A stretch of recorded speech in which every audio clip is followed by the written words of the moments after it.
Good morning children. How are you all? I know you all are well at home. मैं अनीता घोष आपको activity में निबंध लेखन सिखाऊंगी। क्या सिखाऊंगी? निबंध लेखन, ऐसे राइटिंग कि निबंध कैसे लिखा जाता है और इसे लिखने में किन बातों का ध्यान रखना चाहिए। तो आप देख रहे हो यहाँ पे मैंने निबंध लेखन टॉपिक लिया है। अभी निबंध लेखन लिखने के लिए किन बातों का ध्यान रखना है यह भी हम जानेंगे। निबंध अंग्रेजी शब्द इसे का पर्याय है, मतलब इसे को ही हम हिंदी में निबंध बोलते हैं। इसे जो है फ्रांसीसी भाषा का शब्द है। किसी एक विषय पर विचारों को क्रम से सुंदर, गठित और सरल भाषा में बांधकर लिखना ही निबंध कहलाता है। निबंध क्या कहलाता है? तो किसी एक विषय पर अपने विचारों को क्रम से मतलब लगातार सुंदर ढंग से लिखना, गठित और सरल भाषा मतलब सरल भाषा में लिखना, और वो भी उसे एकदम लगातार क्रम से लिखना ही निबंध कहलाता है। निबंध लिखने के लिए कुछ बातों का ध्यान रखना होता है।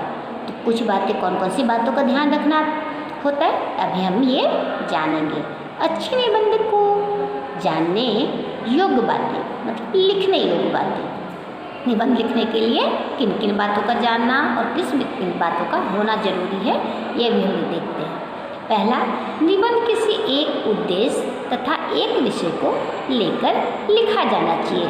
एक विषय एक उद्देश्य क्यों बोल रहे हैं कि अगर आपको गर्मी के बारे में या ग्रीष्म ऋतु के बारे में निबंध लिखना है तो आपको सिर्फ उसमें ग्रीष्म ऋतु का ही वर्णन करना है, न कि शरद ऋतु का।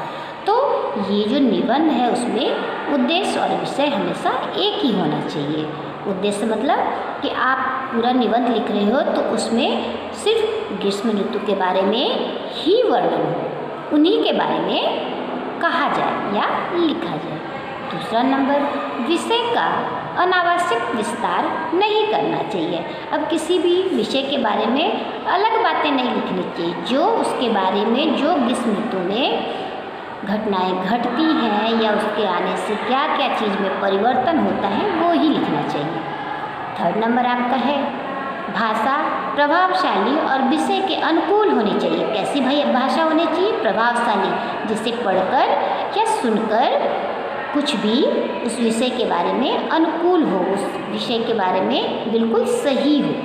फिर फोर्थ नंबर में, निबंध में बरतनी और विराम चिन्हों का पूरा ध्यान रखना चाहिए। आप क्या बोल रहे हो और विराम चिन्ह कहाँ पर लगाना है, इन बातों का ध्यान रखना चाहिए। निबंध में विचारों की अभिव्यक्ति अच्छी तरह हुई हो। आप जो बोलना चाहते हो, आपके मन में जो है उस विषय के बारे में उसको अच्छे से लिखना चाहिए। फिर निबंध में शब्दों की सीमा का ध्यान रखना चाहिए। अब निबंध बहुत लंबा चौड़ा नहीं लिखना चाहिए या बहुत छोटा नहीं लिखना चाहिए। जितना उसमें समय सीमा मतलब जितना टाइम दिया गया है उतने के अंदर ही आपको निबंध लिखना चाहिए। अभी मैं आपको एक निबंध का टॉपिक यहाँ मेरी प्रिय अध्यापिका दिया गया है, इसके बारे में निबंध लिखना आपको मैं यहाँ पे सिखा रही हूँ। तो देखो, अगर आपको ये दिया जाए कि आप अपनी अध्यापिका के बारे में निबंध लिखो तो यहाँ पे आप कैसे लिखोगे?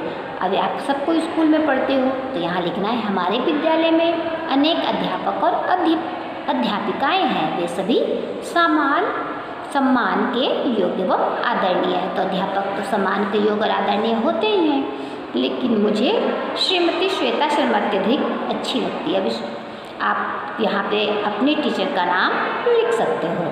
श्रीमती श्वेता शर्मा हमें हिंदी पढ़ाती है। वे समय का विशेष ध्यान रखते हुए हमेशा कक्षा में समय से आती है। उनके चेहरे पर हमेशा मुस्कान बिखरी रहती है।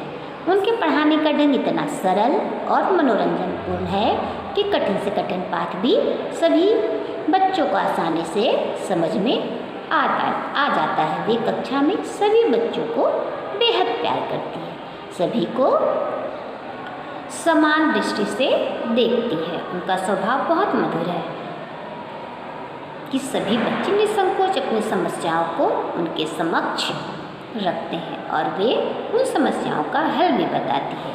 वे हमें सीख देती हैं कि हमारे जीवन में समय और अनुशासन का बहुत महत्व है, इसलिए इसका पालन करना चाहिए।